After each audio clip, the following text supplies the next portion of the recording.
Setio Nugroho, dan berikut adalah profil singkat dari beliau.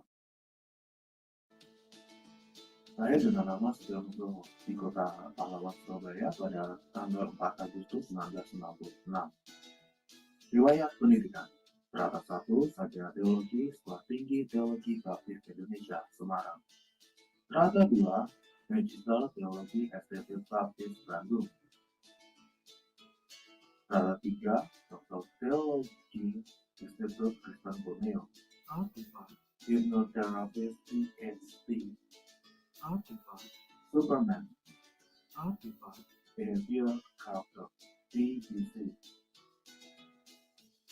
Pengalaman: Wakil Ketua 1 Bidang Akademik STT Baptis Bandung dari mulai tahun 2013 sampai tahun 2015. Gembala Sidang Gereja Baptis Indonesia Iman Bogor sampai sekarang.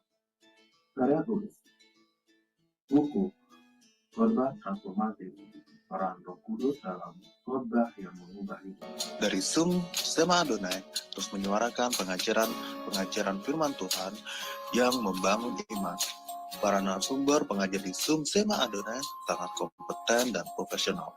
Kami mengundang Anda bergabung bersama kami di Zoom Sema Adonai 24 jam.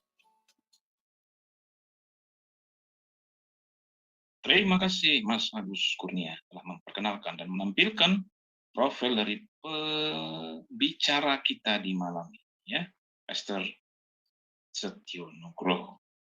Kini waktunya kami akan serahkan kepada Pastor Setio Nugroho. Dipersilakan, Pastor. Baik, selamat malam teman-teman sekalian. Selamat malam Bro Kodex dan juga operator. Saya mohon maaf karena terlambat, karena perjalanan tadi yang saya perkirakan tidak akan terlambat, tapi ternyata macet ya. Ya, apa boleh buat. Puji Tuhan, tapi itu tidak mengurangi semangat kita untuk belajar firman Tuhan. Ya, saya tidak mengajar, saya hanya sharing saja. Kalau ada pertanyaan, silakan menyampaikan pertanyaan. Bro Kodek nanti yang akan menjawabnya. Baik, teman-teman sekalian, kita melanjutkan seri pelajaran kita. Sekarang kita masuk ke Kisah Para Rasul pasal 4, ayat 23 sampai dengan 37 tentang peperangan rohani. Nah, saya mohon kesediaan Bro Kodek untuk membaca nas kita, Kisah Para Rasul pasal 4 ayat 23 sampai dengan 37. Ya, puji Tuhan. Nah, teman-teman sekalian, kehidupan ini adalah sebuah medan pertempuran. Ya, kita sadari atau kita tidak sadari, kita akui atau kita tidak akui, kehidupan ini adalah sebuah medan pertempuran. Kita hidup di suatu masa yang sangat panjang dalam peperangan rohani. Nah, kalau minggu yang lalu kita melihat Petrus dan Yohanes di sidang, dalam sidang pengadilan agama atas dua perkara. Yang pertama adalah karena mereka mendoakan orang yang lumpuh sejak lahirnya, ya, kemudian orang itu menjadi sembuh. Mereka berdoa menyembuhkan di dalam nama Yesus, orang Nazaret itu. Lalu kemudian orang itu bisa berjalan, bahkan bisa melompat-lompat, lalu mengikuti Petrus dan Yohanes kemanapun pergi sambil bersorak-sorai, sehingga orang banyak menjadi ingin tahu apa yang sedang terjadi. Kenapa orang yang lumpuh sejak lahirnya itu tiba-tiba bisa berjalan, dan yang lebih-lebih lagi bahwa dia disembuhkan di dalam nama Yesus. Nah, kemudian perkara yang lain yang membuat mereka disidang di dalam sidang pengadilan agama adalah pemberitaan Injil yang mereka lakukan, yang membuat ribuan orang menjadi percaya dan mengikut Tuhan Yesus. Sehingga kemudian mereka dalam sidang itu dilarang, mereka diancam dengan keras untuk tidak lagi boleh memberitakan Injil. Nah, saudara-saudara, teman-teman sekalian, setiap pengikut Kristus menjadi target utama iblis untuk diserang. Next. Ya, setiap pengikut Kristus menjadi target utama iblis untuk diserang. iblis tidak anti Kristen sejauh kita menjadi orang Kristen yang biasa-biasa saja.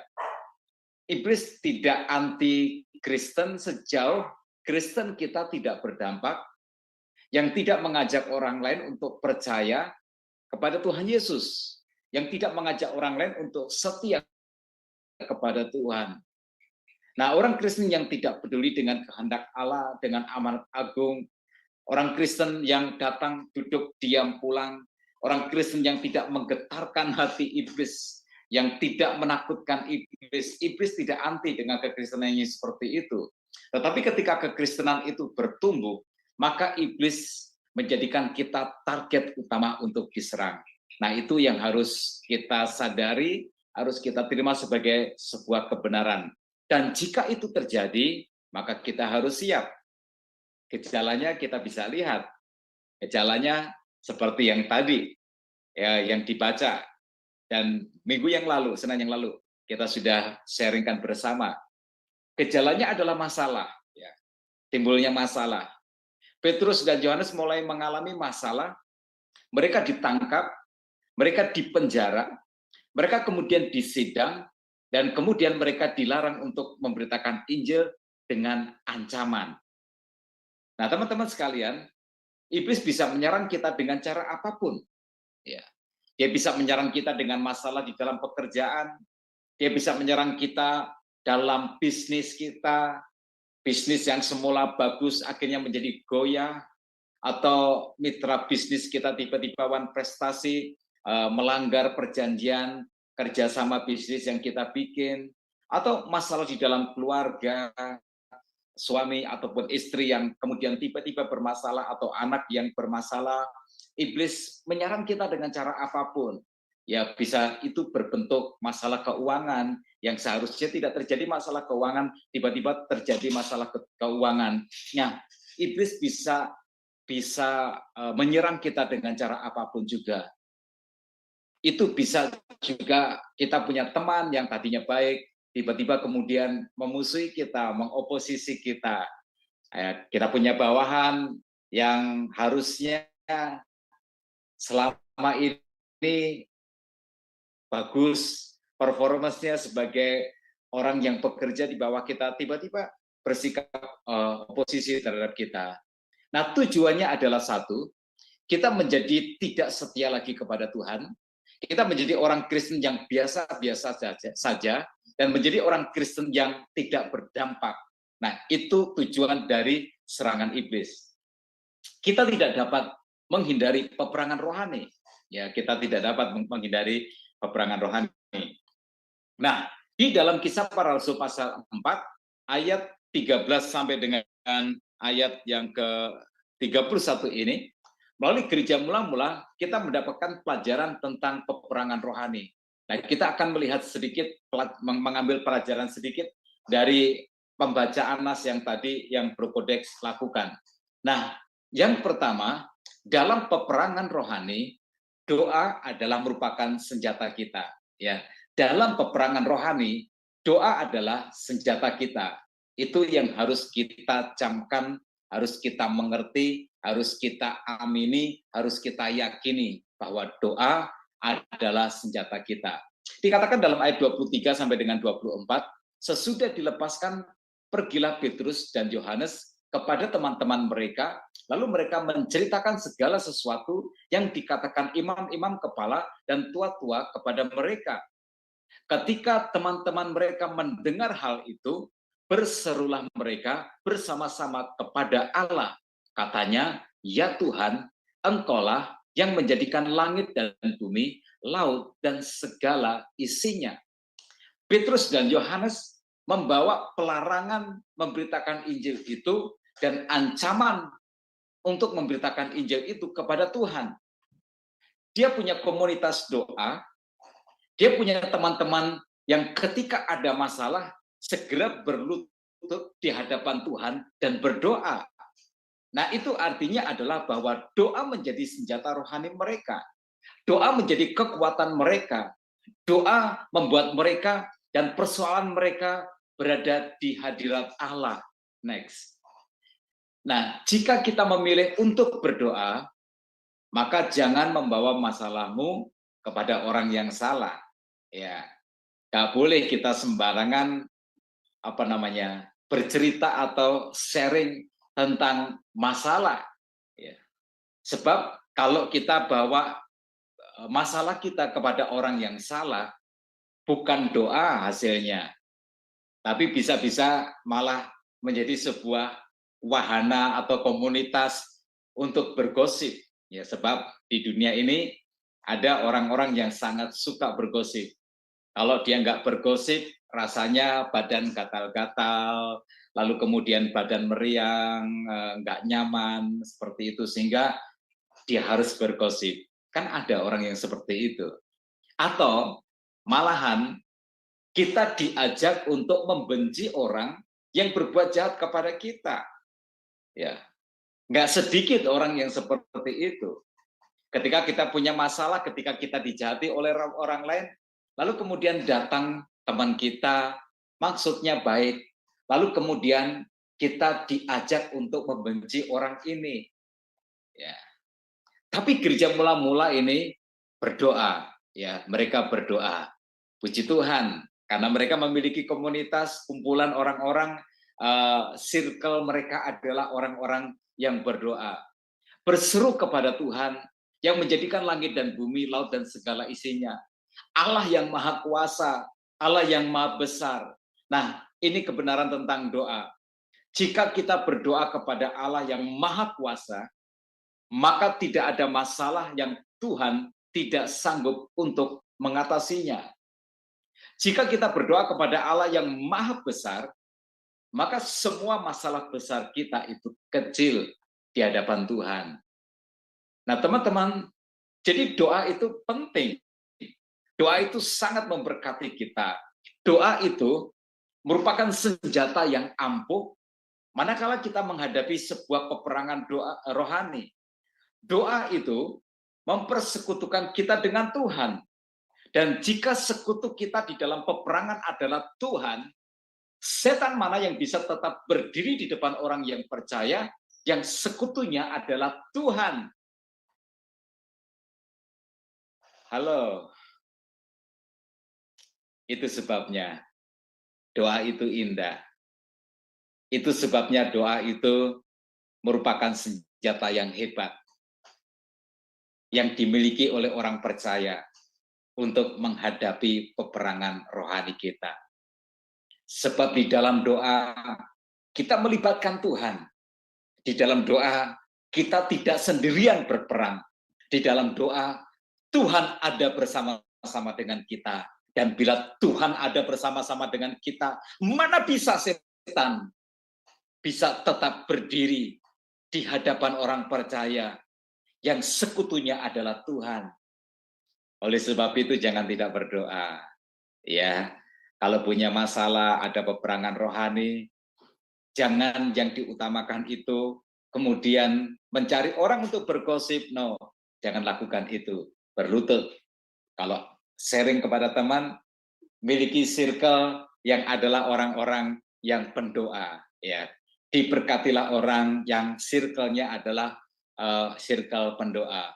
Itu yang pertama. Lalu yang kedua, dalam peperangan rohani, kita harus berpegang kepada kebenaran firman Tuhan. Ini aturannya. Dalam peperangan rohani, kita harus berpegang kepada kebenaran firman Tuhan. Di dalam ayat 25 dan 26, mereka mengutip kitab Mazmur Daud. Bunyinya seperti ini. Dan oleh Roh Kudus, dengan perantaraan hamba-Mu Daud, Bapa kami, Engkau telah berfirman, mengapa rusuh bangsa-bangsa? Mengapa suku-suku bangsa mereka-reka perkara yang sia-sia? Raja-raja dunia bersiap-siap dan para pembesar berkumpul untuk melawan Tuhan dan yang diurapinya. Nah, teman-teman sekalian, kebenaran firman Tuhan adalah dasar dari peperangan rohani kita. Kebenaran firman Tuhan adalah pedoman kita untuk berperang. Semua itu harus sesuai dengan firman Tuhan. Semua itu harus berlandaskan kepada firman Tuhan. Dan apa yang Rasul Paulus ini alami, mereka klaim sebagai sudah dinubuatkan di dalam firman Tuhan, di dalam kitab Mazmur. Nah, klaim ini penting, sebab ini artinya apa? Semua yang terjadi di dalam hidup ini berarti ada dalam kendali Tuhan. Sebab firman Tuhan sudah mengatakan terlebih dahulu, situasi yang sedang dihadapi atau yang baru saja dihadapi oleh para murid, para rasul itu. Artinya adalah bahwa Tuhan tahu apa yang sedang digumuli oleh anak-anaknya. Tuhan tahu bahwa anak-anaknya sedang menghadapi peperangan rohani. Dan jika situasi itu Tuhan izinkan terjadi, maka situasi itu Tuhan yang pegang kendali. Dan ingat ini, apa yang ada di dalam kendali Tuhan tidak akan pernah menjadi tidak terkendali. Ini yang harus menjadi keyakinan kita. Oleh sebab itu, masa di mana kita mengalami peperangan rohani adalah masa untuk kita melihat firman Tuhan. Masa untuk kita berpegang kepada firman Tuhan. Masa untuk kita mengingat semua janji Tuhan. Masa untuk kita mengkonfirmasi bagaimana kita merespon situasi itu berdasarkan firman Tuhan. Teman-teman sekalian, jika ada masalah, lihat apa kata firman Tuhan. Jika ada persoalan, ada pergumulan, lihat firman Tuhan. Kita akan punya pengharapan. Kita tidak akan kehilangan iman. Jangan pernah keluarkan Tuhan dari setiap masalah yang kita hadapi. Kalau kita keluarkan Tuhan dari setiap masalah yang kita hadapi, peperangan ini menjadi terlalu berat buat kita. Hidup ini, beban ini terlalu menjadi berat.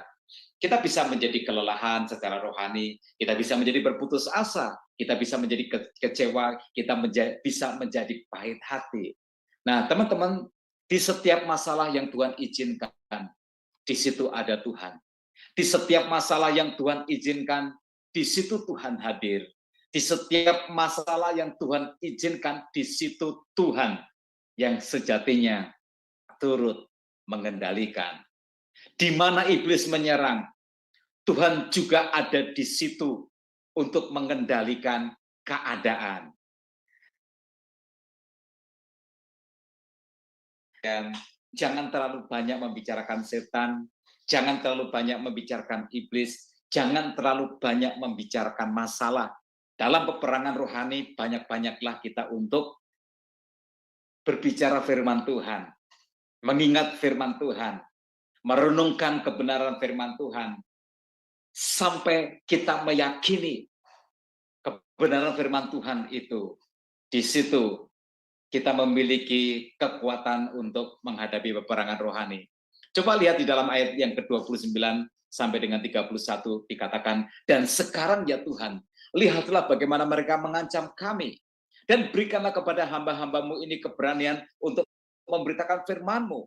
Ulurkanlah tangan-Mu untuk menyembuhkan orang, dan adakanlah tanda-tanda dan mujizat-mujizat oleh nama Yesus hamba-Mu yang kudus. Dan ketika mereka sedang berdoa, goyanglah tempat mereka berkumpul itu, dan mereka semua penuh dengan Roh Kudus. Lalu mereka memberitakan firman Allah dengan berani. Nah, teman-teman sekalian, lihatlah ketika jemaat ini berdoa, Tuhan merespon. Roh Kudus menggoyang tempat mereka berdoa. Roh Kudus menyatakan dirinya.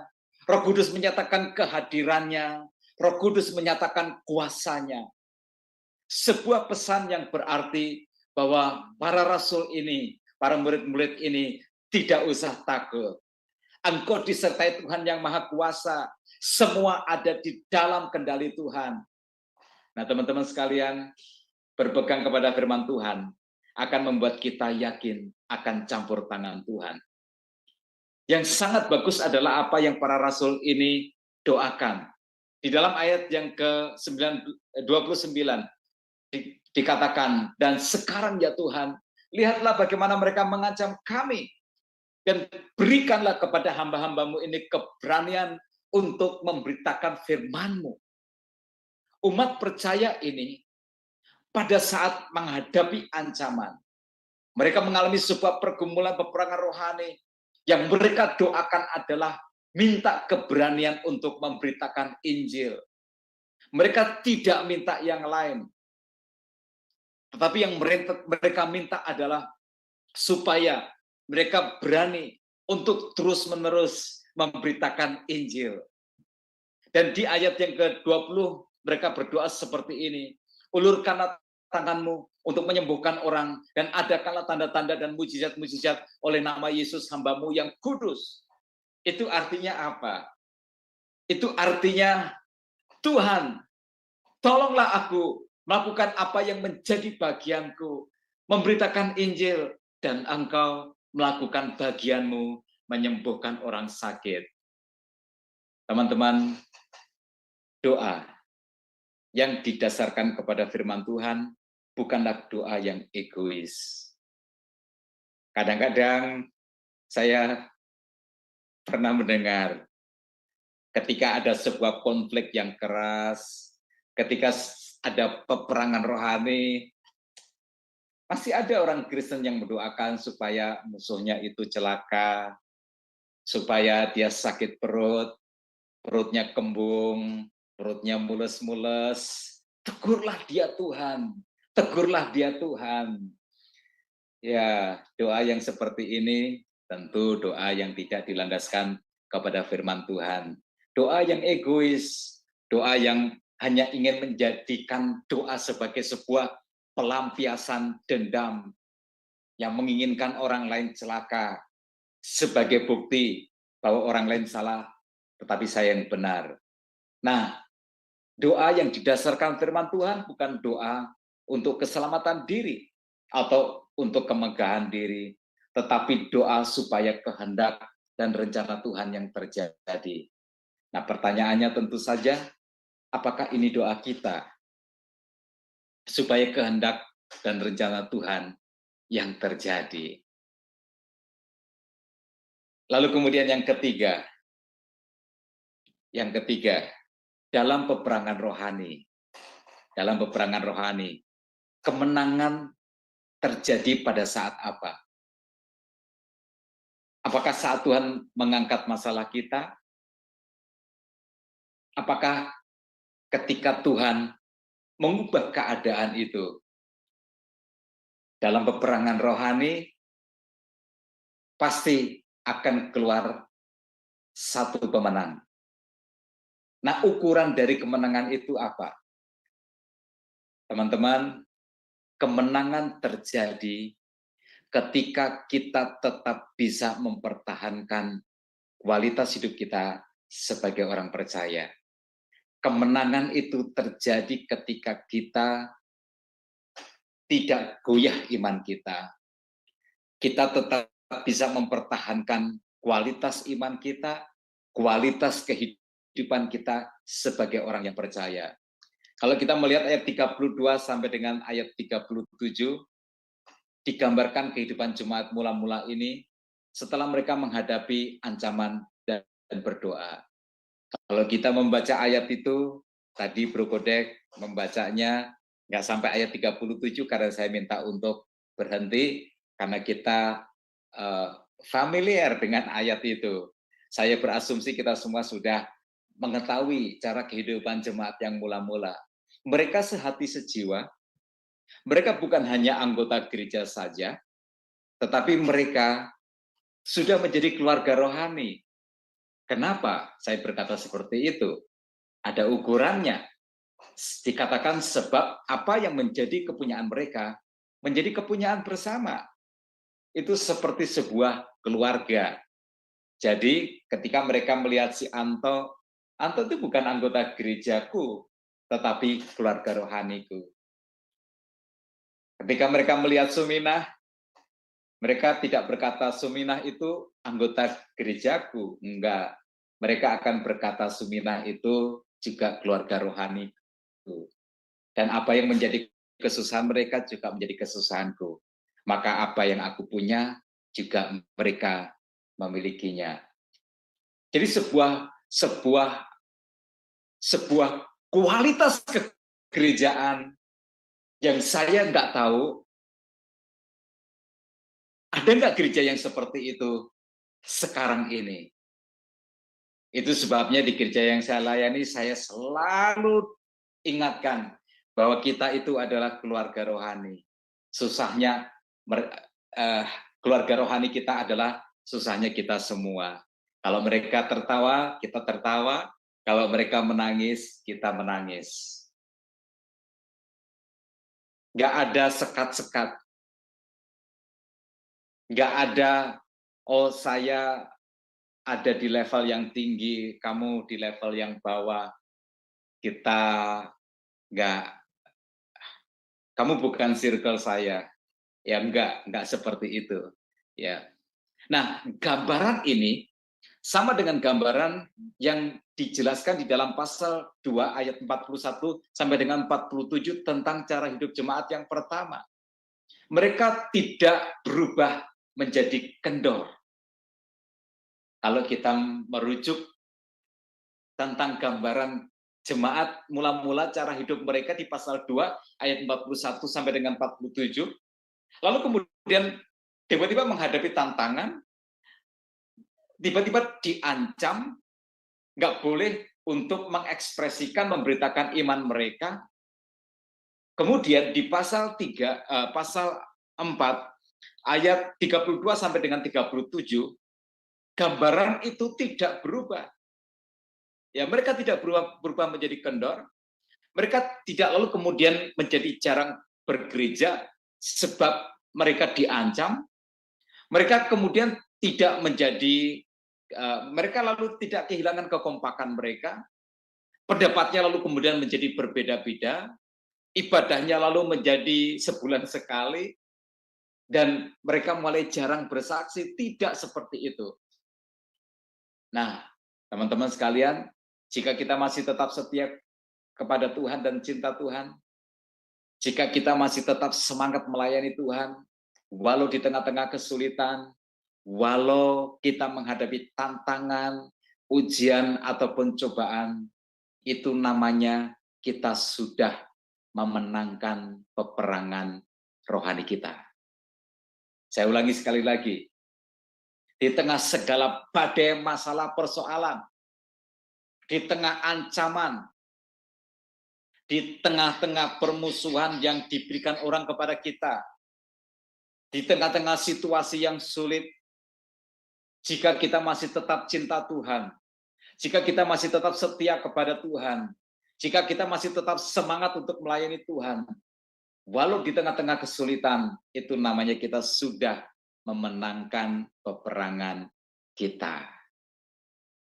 Karena kemenangan itu terjadi bukan pada saat Tuhan mengubah keadaan, bukan ketika Tuhan mengangkat masalah kita dan membuangnya dari kehidupan kita, tetapi ketika kita tetap mampu mempertahankan kualitas iman kita atau kualitas hidup kita sebagai orang percaya. Target iblis adalah untuk membuat kita menjadi kendor,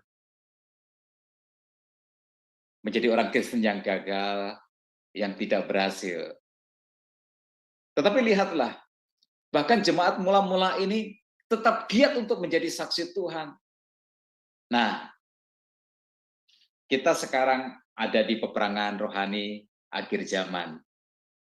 Tantangan dan kesulitan menjadi bagian dari kehidupan setiap orang percaya. Kita sudah mengalaminya. Kita sudah bahkan turut berperang di dalamnya. Kita harus siap untuk berperang rohani setiap hari. Oleh sebab itu, teman-teman sekalian, ingat, doa adalah senjata yang ampuh. Maka berdoalah. Doa membuat Tuhan terlibat di dalam peperangan rohani kita.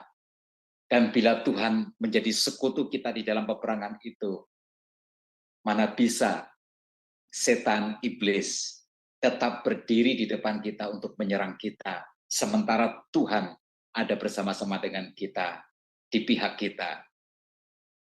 Kita harus melandaskan semua pergumulan kita, peperangan rohani kita dengan firman Tuhan.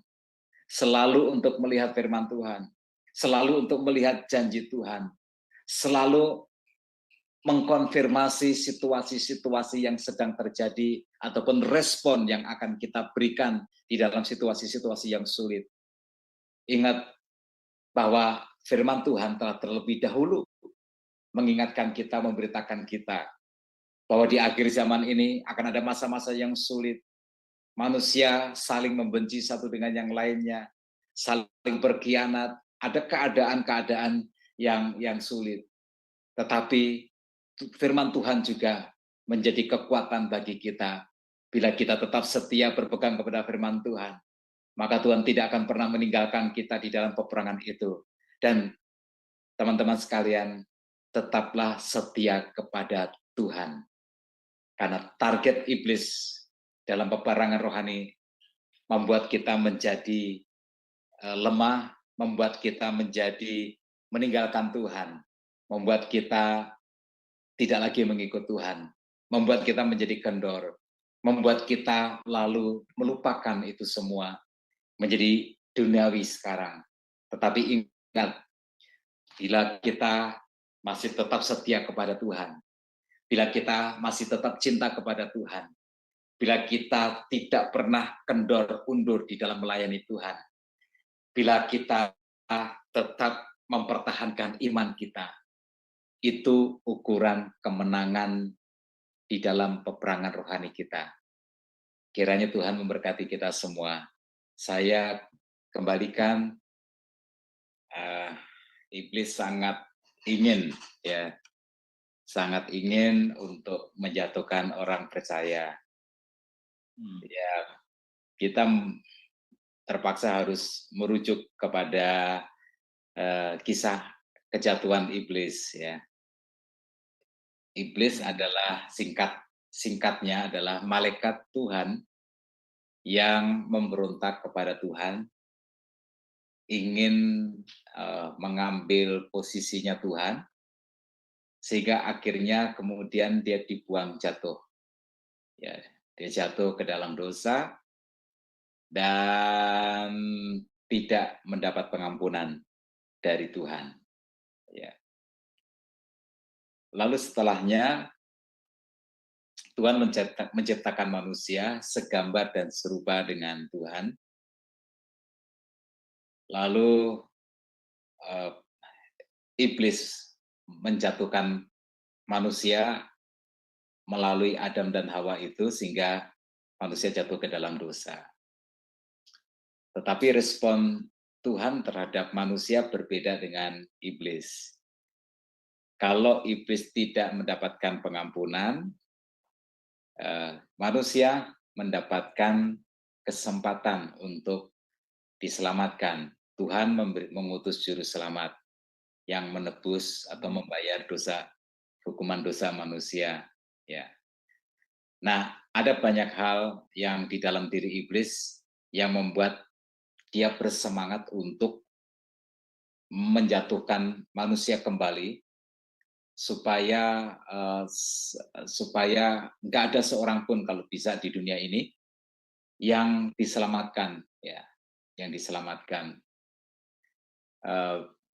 Saya punya adik yang dia lama sekali tinggal di Ukraina karena sejak dia lulus dari perguruan tinggi, dia mendaftar ke Kementerian Luar Negeri dan ditempatkan di sana, di Ukraina.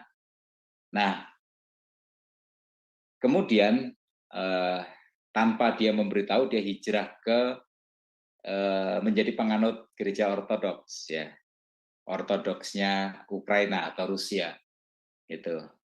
Dan baru-baru ini dia mengambil sebuah kesempatan untuk semacam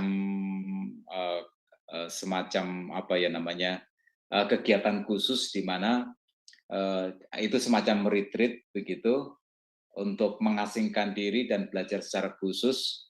Dan salah satu yang dia dapat keterangan adalah bahwa iblis berusaha menyesatkan sebanyak mungkin orang, ya kalau bisa semuanya, dan itu menjadi power bargaining dia kepada Tuhan, ya. Tuhan, bila engkau tidak mengampuni aku, maka seluruh manusia ini juga akan aku hancurkan. Ya, sehingga tak seorang pun akhirnya diselamatkan. Gitu. Nah, jadi tujuan iblis adalah menggagalkan keselamatan yang dimiliki di dalam Kristus Yesus. Ya, menggagalkan keselamatan yang dimiliki di dalam Kristus Yesus. Itu. Kalau di luar Kristus kan sudah ada di dalam tangan Dia. Nah, yang di dalam Kristus ini berusaha Dia gagalkan. Sementara di sisi yang lain, Tuhan memberikan amanat, jadikan seluruh bangsa sekalian bangsa itu muridku. Jadi di situ terjadi sebuah peperangan. Iblis ingin merusak rencana keselamatan Tuhan bagi manusia, ya, bagi manusia itu. Nah, itu Bro Kodex. Jadi makanya makanya ada sebuah ungkapan seperti ini. Bila iblis tidak bisa membuat orang jahat, maka dia akan membuat seseorang itu merasa dirinya yang paling baik, paling benar. Ya, supaya di dalam keberagamaan dia sesat, dia salah, dia tidak mencapai target Tuhan, dan dia tidak hidup sesuai dengan kehendak Tuhan. Oleh sebab itu tadi saya katakan ukuran kemenangan dalam peperangan rohani bukan karena keadaan itu menjadi berubah, bukan ketika Tuhan mengangkat masalah kita, membuatnya kemudian tidak ada lagi di dalam kehidupan kita, tetapi ketika kita mampu mempertahankan kualitas iman dan kualitas kehidupan kita sebagai orang percaya, itu adalah kemenangan kita. Itu kemenangan orang percaya, ukurannya adalah seperti itu. Jadi itu adalah lawan keadaan atau lawan kata dari target iblis, yaitu untuk menggagalkan kita, merusak gambar kita, supaya kita tidak menjadi seperti Kristus, tetapi sebaliknya, ya sebaliknya, bila kita mampu mempertahankan kualitas hidup kita menjadi semakin serupa dengan Kristus, maka itu adalah kemenangan kita. Oh iya. Terima kasih, Pastor.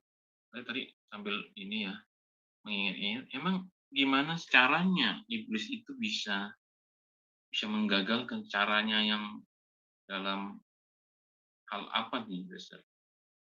Saya jelaskan dengan cerita baru-baru ini. Beberapa hari yang lalu saya dihubungi oleh seseorang ibu. Ibu itu sudah usianya di atas 60 ya, mungkin hampir 70 ya. Dia sudah lama hidup sendiri, suaminya sudah lama dipanggil Tuhan, dan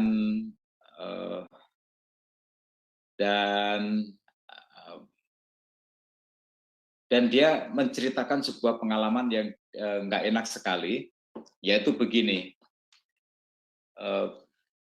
Dia nasabah sebuah bank yang dia percaya dia punya tabungan kira-kira senilai 155 atau 160 juta. Ya. Nah, di usia seorang ibu, seorang wanita menjelang 70, ya, uang seperti itu sangat berharga bagi dia untuk kehidupan di usia beliau, ya, untuk kebutuhan hidup di usia beliau itu. Lalu tiba-tiba ketika dia pergi ke Mall Cinere untuk mengambil uang, dibilang bahwa dananya nggak ada. Saldonya itu ternyata tinggal 8.000. Padahal dia nggak pernah ambil. Jadi dia kehilangan total 155 juta. Ya, 155 juta. Lalu pihak bank mengambil sebuah sampel, dicari CCTV yang paling jelas, dan di saat terjadi transaksi itu rupanya ada orang yang menggunakan ATM dan menguras uangnya itu secara bertahap, dan dia tidak pernah menyadari itu, ya.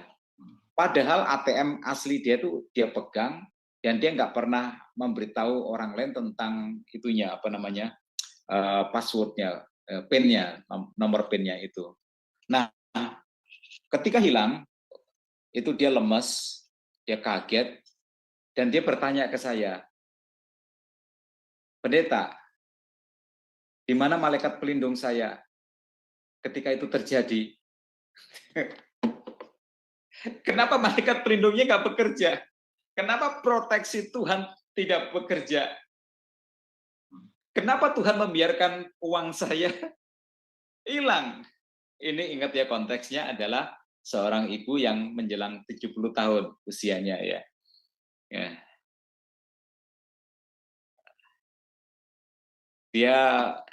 Dia syok, dia kaget, dia lemes, dia melapor ke polisi, tetapi ya itu bukan sebuah proses yang mudah untuk diproses, ya. Itu. Nah, yang dia persoalkan adalah, kok proteksi Tuhan nggak jalan ya? Berkali-kali dia celaka waktu dia di pesawat, pesawatnya terbakar, dia kasih tahu pilot, dia menjadi penyelamat. Ada banyak contoh-contoh di mana Tuhan memprotek dia, melindungi dia, menyelamatkan dia, sehingga seharusnya dia mati, dia nggak mati. Seharusnya pesawat dia itu terbakar, pilot nggak ketahuan, itu akhirnya bisa selamat karena Tuhan menunjukkan kepada dia. Tapi kenapa kok tidak memproteksi dia? Lalu saya berusaha bicara sebaik-baik mungkin, bahwa bila Tuhan mengizinkan itu terjadi, Tuhan itu tahu, Tuhan mau menggagalkan itu pun juga bisa, dan itu perkara mudah bagi Tuhan. Tetapi jika Tuhan izinkan itu terjadi, Tuhan punya maksud yang jauh lebih baik daripada itu. Tuhan sanggup untuk mengembalikan nanti pada waktunya, bila waktu itu sudah tiba. Tetapi Ibu mendapat pelajaran yang luar biasa. Hidup bergantung berserah kepada Tuhan, mempercayai Tuhan di masa-masa yang sulit, mempercayai Tuhan ketika uang yang menjadi gantungan kehidupannya tiba-tiba nggak ada lagi dari dia, diambil dari dia, tetapi tetap mempercayai Tuhan. Lalu kemudian dia berproses untuk menerima kebenaran itu, ya. Lalu dia berkata begini, oke lah, saya nggak permasalahkan jumlah uang saya yang hilang, tapi saya tetap mempertanyakan proteksi Tuhan, kenapa nggak jalan atas diri saya itu.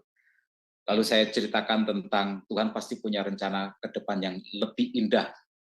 Itu uang segitu bagi Tuhan itu kecil untuk Tuhan mengembalikan kepada Ibu. Tetapi pelajaran rohaninya yang Tuhan target, Ibu menjadi orang yang betul-betul mempercayai Tuhan. Sekarang diuji untuk itu. Nah, Bro Kodek, jadi sasarannya adalah bahwa kita harus mampu mempertahankan kualitas iman dan kualitas hidup Kristen kita dalam peperangan rohani. Nah, itu adalah sebuah kemenangan. Kemudian dia menelpon lagi ke saya, pendeta tolong doakan saya sedang diminta menjual hotel. Ya, dia sudah menghubungi salah satu keluarga cendana. Bila itu goal, dia bilang ada tiket untuk kita ke Yerusalem. Nah, saya senang bahwa dia tidak tenggelam. Ya, dia tidak putus asa, dia tidak kecewa, dia tidak lalu patah semangat, patah iman, tetapi dia melihat Tuhan pasti punya rencana yang jauh lebih indah daripada uang 155 juta itu, walaupun itu cukup jumlah yang banyak. Nah, itu adalah sebuah bentuk peperangan rohani. Ya, targetnya adalah setan nggak peduli dengan uang 155 juta, tetapi dia ingin dengan hilangnya 155 juta, dia berharap bahwa ibu ini akan meninggalkan Tuhan, akan kecewa kepada Tuhan, ya, akan pergi dari Tuhan, akan sudahlah lupakan Tuhan. Itu. Tetapi ibu ini merespon dengan benar. Nah, itu sebabnya penting circle, ya, circle yang yang yang bisa menjaga, menguatkan iman kita di saat-saat kita mengalami situasi yang tidak menyenangkan dalam kehidupan ini. Ya, malah tidak menjerumuskan kita kepada lebih berdosa, ya, bukan, tetapi menjadi komunitas yang terus mendorong, terus menguatkan sehingga kualitas kehidupan kita itu terjaga. Dan saat itu terjadi, maka itulah kemenangan dari sebuah peperangan rohani. Uang perkara kecil untuk Tuhan nanti mengembalikan pada waktunya. Itu cara iblis, ya. Dia mengharapkan kita merespon secara salah.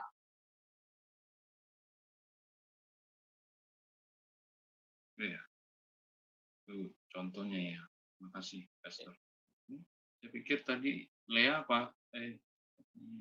Yang resen boleh diulang? Oh, udah kelihatan. Yang resen Lina. Oh ya, Lina. Silakan Lina Kirana. Nih, Pastor ada yang mau. Iya, shalom. Tadi suara saya nggak jelas ya, jadi saya ganti. Oh, iya, ini tadi Lea tadi ya. Oh, nggak kedengaran tadi. Nggak ada Iya, kedengaran. makanya kata saya, oh nggak jelas suara saya tadi itu. Jadi saya buka satu lagi. Ini saya mau tanya ini. Terima kasih, Bro. Pastor, saya mau tanya yang ini. Setiap masalah yang Tuhan izinkan, di situ Tuhan ada, hadir, dan mengendalikan. Tapi kan kita lihat realitanya, itu banyak orang yang kecewa ya, itu Pastor. Dan sebenarnya masalah itu pasti bisa diselesaikan kalau kita berharap dan mengandalkan Tuhan, kan begitu ya Pastor ya. Tetapi mungkin karena manusia itu pengennya instan gitu ya, jadi mereka akhirnya kecewa kan gitu. Padahal di sini kan memang Tuhan itu hadir. Nah itu mungkin karena mereka lebih mementingkan kedagingannya, sehingga mereka kecewa gitu ya Pastor ya. Dan akhirnya mereka lebih baik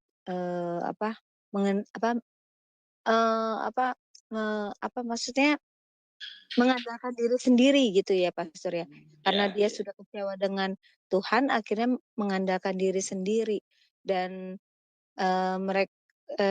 realitanya kan kebanyakan karena mengandalkan diri sendiri, jadi tidak mengandalkan Tuhan, terus saja seperti itu.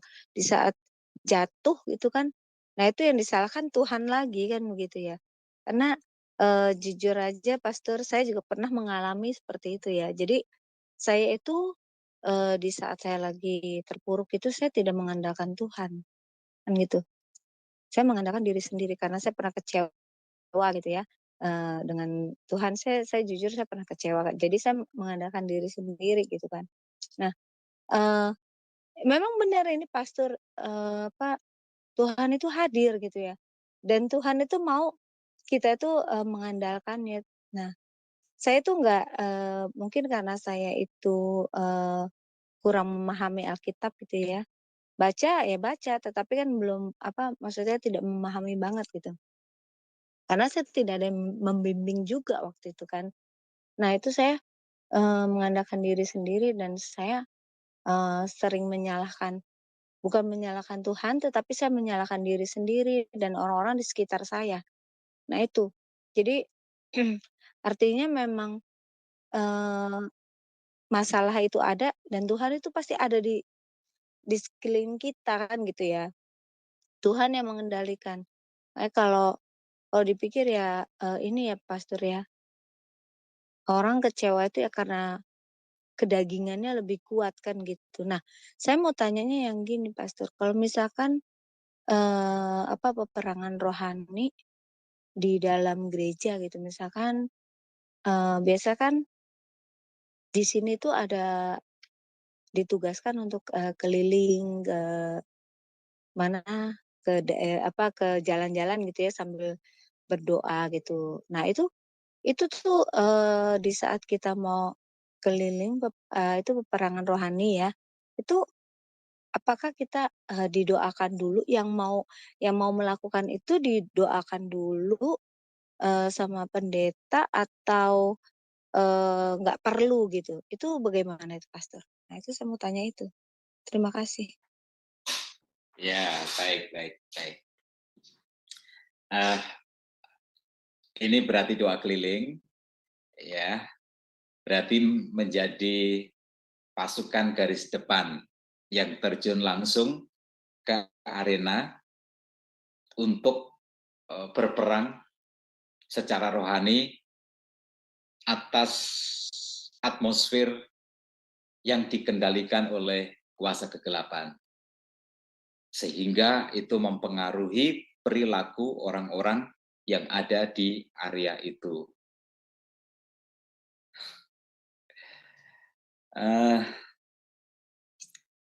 Kita perlu, saya tidak ahli di dalam dunia yang ngeroh-ngeroh seperti itu, tapi saya cerita dulu pengalaman ya.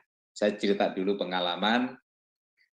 Saya pernah dalam konteks forum umat beragama, kerukunan umat beragama.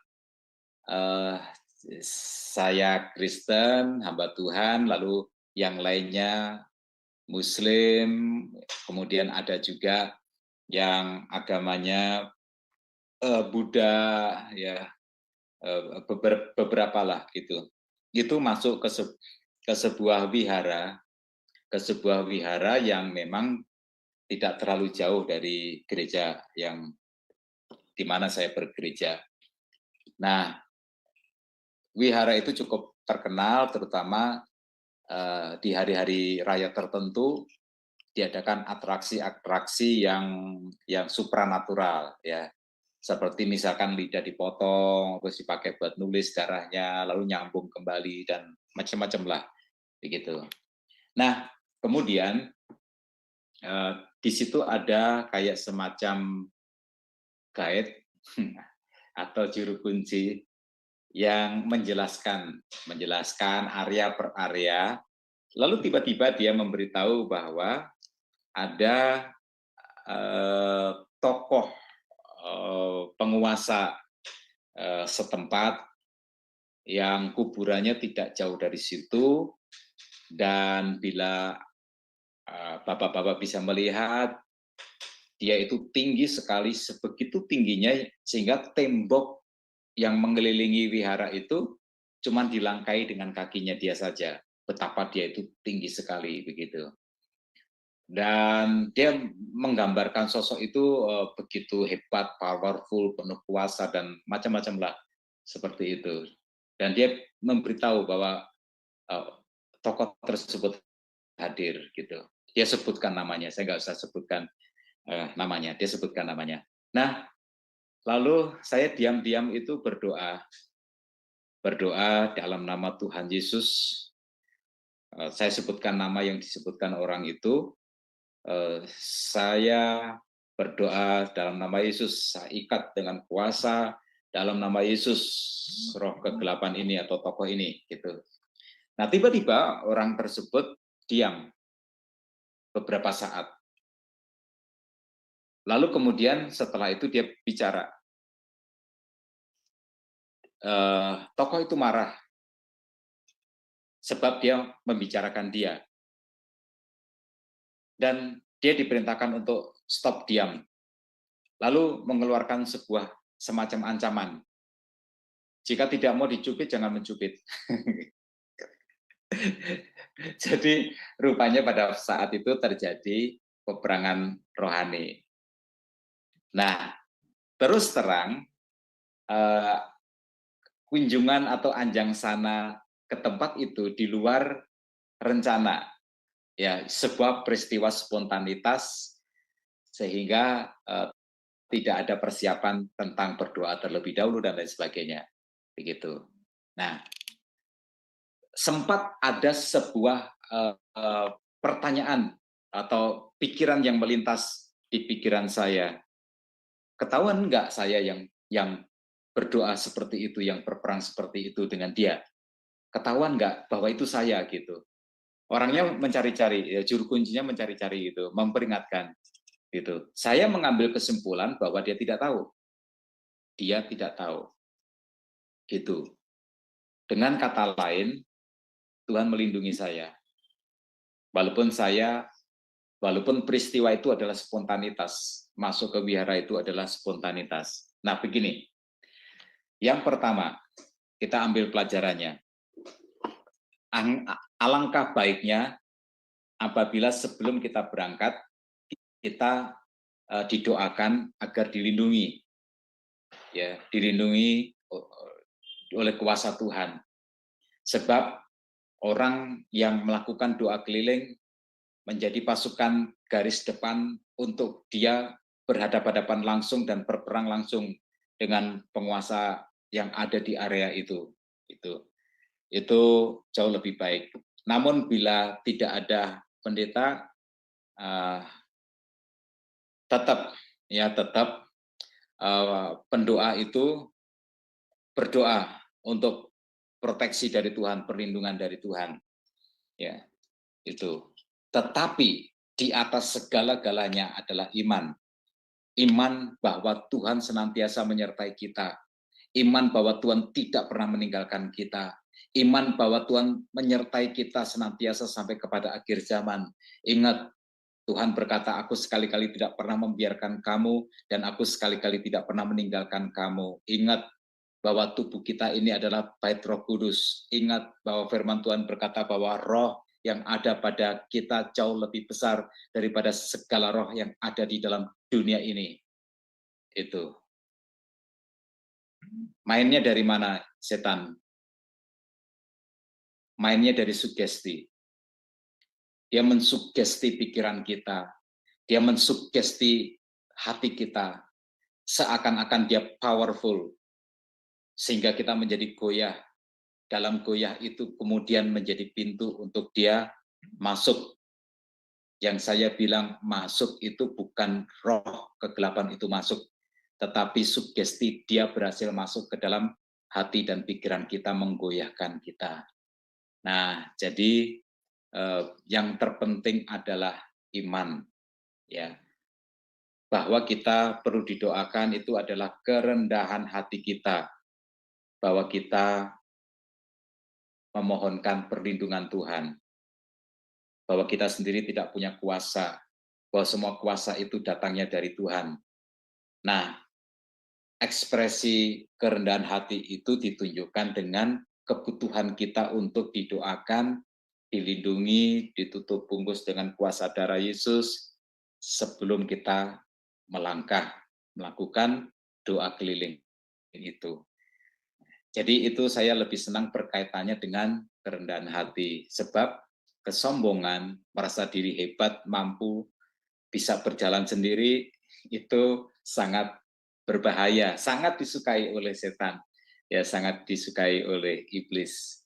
Sehingga dengan begitu iblis bisa menyerang kita, ya, bisa menyerang kita. Tetapi ingat, ya, yang iblis lakukan itu adalah sugesti, ya. Peperangan itu lebih terjadinya, medan pertempuran itu lebih terjadinya di pikiran, di hati kita. Ya. Iblis berusaha untuk, kalau kita dibuat susah hidup kita, respon kita tidak sesuai dengan firman Tuhan. Nah, seperti teman yang diceritakan oleh Ibu Lea tadi, ya, responnya tidak sesuai dengan firman Tuhan. Tetapi kalau iblis menyerang orang percaya, lalu respon orang percaya itu semakin baik, semakin sesuai dengan firman Tuhan, dijadikan itu sebagai sebuah latihan untuk semakin hebat, di dalam menghidupi firman Tuhan, maka iblis gagal, ya, iblis gagal. Menang kalah kita tidak diukur dari objek yang kita doakan, apakah berubah menjadi lebih baik atau tidak, tetapi ukuran kemenangannya manakala kita menjaga kualitas iman kita, kualitas kehidupan rohani kita semakin kinclong di dalam Tuhan. Nah, itu adalah ukuran kemenangan. Selebihnya itu adalah merupakan anugerah Tuhan, itu adalah merupakan bagian Tuhan. Jadi saran tentu sangat baik apabila kita didoakan, diproteksi melalui doa itu oleh hamba Tuhan. Bila tidak ada, ya diri sendiri atau kelompok. Ya, tetapi yang terutama adalah bahwa iman Tuhan beserta dengan kita. Itu.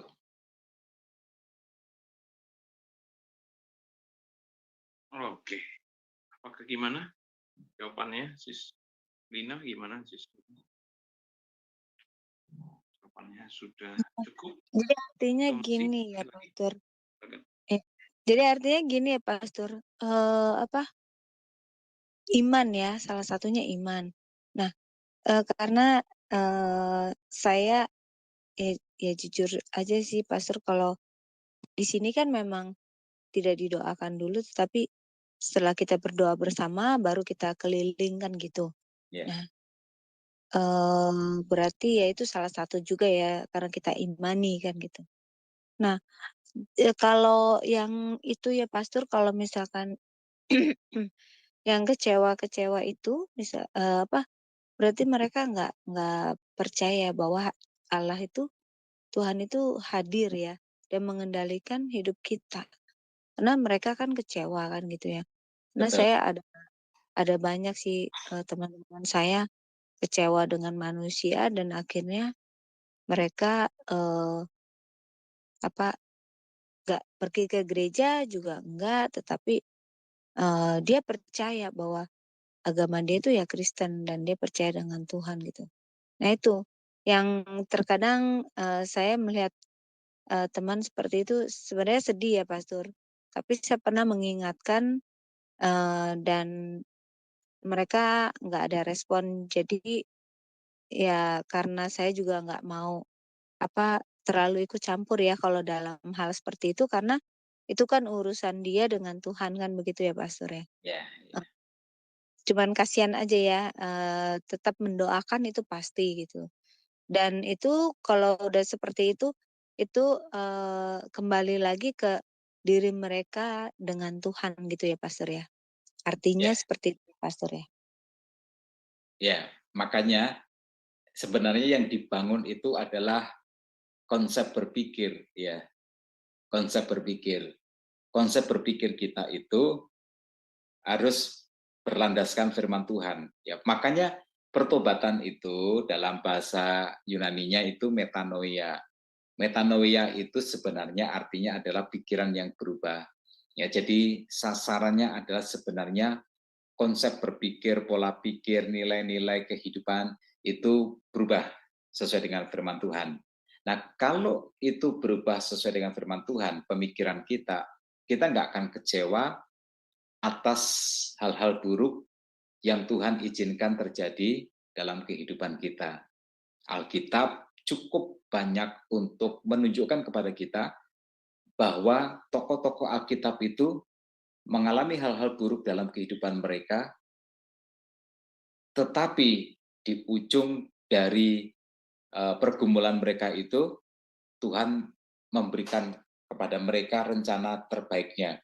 Ya, contoh Yusuf, contoh Daud. Ya, sebelum dia menjadi raja, bagaimana dia dikejar-kejar sama Raja Saul, mau dibunuh, dilempar tombak dan lain sebagainya, diburu oleh pasukan khusus dari Raja Daud. Raja Saul, dia sampai mengungsi ke negeri lain. Dan supaya tidak dibunuh karena dia orang Yahudi, dia berpura-pura gila. Reputasi dia sudah terkenal. Ya, itu kehidupan yang sangat buruk sekali. Tetapi itu tidak menjadikan dia kecewa. Ya, karena dia memiliki pikiran yang sesuai dengan firman Tuhan. Ya, suatu hari nanti Tuhan akan mengembalikan saya kepada posisi di dalam kehendak dan rencana Tuhan. Nah, itu. Jadi selama cara berpikirnya itu belum diubahkan, maka segala nasihat rohani nggak akan masuk ke logika dia. Ya, nggak akan masuk ke logika dia. Mental terus, ya mental terus. Karena nggak sesuai, ya. Pikirannya terhadap hal rohani masih tertutup. Gitu. Ya, memang harus didoakan. Iya. Jadi itu ya Pastor, apa namanya, bukan berarti dia harus belajar supaya mengerti, tetapi dari diri dia sendiri gitu ya. Kalau dia terus minta sama Tuhan supaya dia mengerti, supaya jangan kecewa atau bagaimana, itu Tuhan pasti kasih ya, karena Tuhan kan yang mengendalikan hidup kita. Tetapi kalau dia sendiri tidak ada keinginan, ya susah juga ya Pastor. Di intinya kembali lagi ke diri kita masing-masing, Betul. gitu. Iya, Yang terima utama sih kasih. yang utama kita harus percaya Tuhan dulu. Kita nggak harus ngerti Tuhan itu kenapa sih kayak begini. Rencanamu apa sih, saya nggak ngerti. Tapi saya percaya. Nah, ketika percaya itulah pelan-pelan kita akan diberikan pengertian oleh Tuhan. Oh, Mmm, ini begini Tuhan izinkan terjadi karena sebenarnya Tuhan punya rencana yang seperti ini dalam hidup saya. Terima kasih Ibu Lea untuk iya, diskusinya. terima kasih juga Pastor. Tuhan Yesus berkati. Ya, sama-sama. Ada akun Yesus, Tuhan Yesus hadir di channel ini, di Oh, apa di Zoom ini. Tapi kok iya, iya, terus menghilang gitu. Ya, hilang, iya. haleluya, haleluya. Nah, teman-teman sekalian, eh, setiap pengikut Kristus menjadi target utama dari iblis untuk diserang. Jadi kita tidak dapat menghindari peperangan rohani. Yes, gejalanya adalah masalah, ya konflik, pergumulan dan lain sebagainya. Nah, jadi hidup ini adalah merupakan sebuah medan peperangan rohani. Ya, oleh sebab itu berdoalah karena doa merupakan senjata yang ampuh. Melalui doa kita melibatkan Tuhan di dalam peperangan rohani kita. Kita bersekutu dengan Tuhan dan karena kita bersekutu dengan Tuhan, iblis tidak akan tetap bisa berdiri di depan orang yang sekutunya adalah Tuhan. Pegang teguh firman Tuhan, ya, karena segala sesuatu itu sejatinya sudah dituliskan di dalam firman Tuhan. Masalah yang kita hadapi, kesulitan, pergumulan, semua ada di dalam, sudah tertulis di dalam firman Tuhan. Maka cara kita merespon pun juga harus berdasarkan firman Tuhan. Lalu, ingat ini, ukuran kemenangan peperangan kita itu bukan selesainya masalah, bukan diangkatnya masalah dari kehidupan kita, bukan berubahnya keadaan yang menjadi pergumulan kita. Itu bukan ukuran dari kemenangan. Ukuran dari kemenangan peperangan rohani adalah ketika kita mampu untuk mempertahankan kualitas iman kita, kualitas kehidupan kita, sekalipun kita menghadapi banyak ujian, banyak cobaan di dalam hidup ini.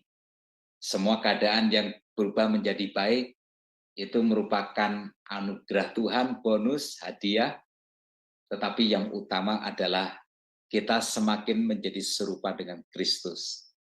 Mari kita berdoa. Bapa Surgawi, kami bersyukur bahwa Engkau Tuhan sungguh luar biasa. Peperangan rohani yang kami alami sudah Tuhan tuliskan di dalam firman-Mu.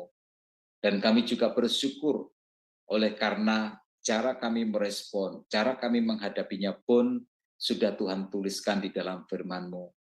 Ya Bapa, jadikan kami semua umat yang siap untuk menghadapi peperangan rohani kami. Kami tidak menjadi lemah, kami tidak menjadi kecewa, kami tidak menjadi kendor, tetapi kami menghadapinya dengan penuh semangat melalui doa.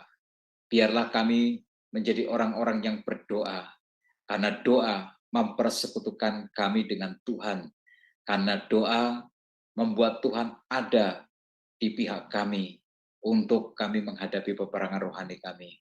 Ya Tuhan, ubahlah pikiran kami, ubahlah nilai-nilai hidup kami, ubahlah ukuran-ukuran yang kami miliki untuk mengukur kehidupan ini, untuk mengukur hal-hal rohani, untuk mengukur kemenangan, untuk mengukur kesenangan-kesenangan. Biarlah semua itu dilandaskan kepada kebenaran firman Tuhan.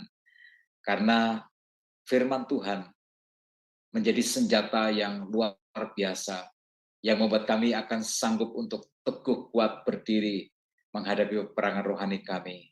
Dan berkati kami Tuhan, supaya kami mengerti bahwa ukuran kemenangan bukan selesainya masalah, ukuran kemenangan bukan berubahnya keadaan, ukuran kemenangan adalah ketika kami semakin menjadi serupa dengan Kristus. Kami mampu mempertahankan kualitas hidup kami. Kami tidak pernah menjadi kendor. Kami tidak pernah menjadi kecewa kepada Tuhan. Kami tetap bersemangat di dalam Tuhan. Terima kasih Bapa, terima kasih. Kami bersyukur. Semakin iblis menyerang kami, biarlah kami semakin rajin, semakin setia kepada Tuhan, semakin militan kepada Tuhan, semakin cinta kepada Tuhan, semakin menghidupi firman Tuhan. Di dalam nama Tuhan Yesus kami mendoakan seluruh komunitas, teman-teman, sahabat di Sema Adonai dan juga para pemirsa di banyak channel yang merilai acara ini. Tuhan, berkati mereka semua, berkati di dalam nama Tuhan Yesus Kristus, berkati Tuhan, karena kami semua yang terlibat di dalam pelayanan ini, operator Sema Adonai, pemilik dari Sema Adonai ini, teman-teman yang menjadi hamba Tuhan di Sema Adonai ini, memutuskan diri untuk terjun di dalam peperangan rohani secara sengaja Tuhan, demi kemuliaan nama Tuhan, demi supaya Injil terus diberitakan, firman Tuhan terus diberitakan, maka Engkau proteksi mereka semua Tuhan dengan kuasa-Mu.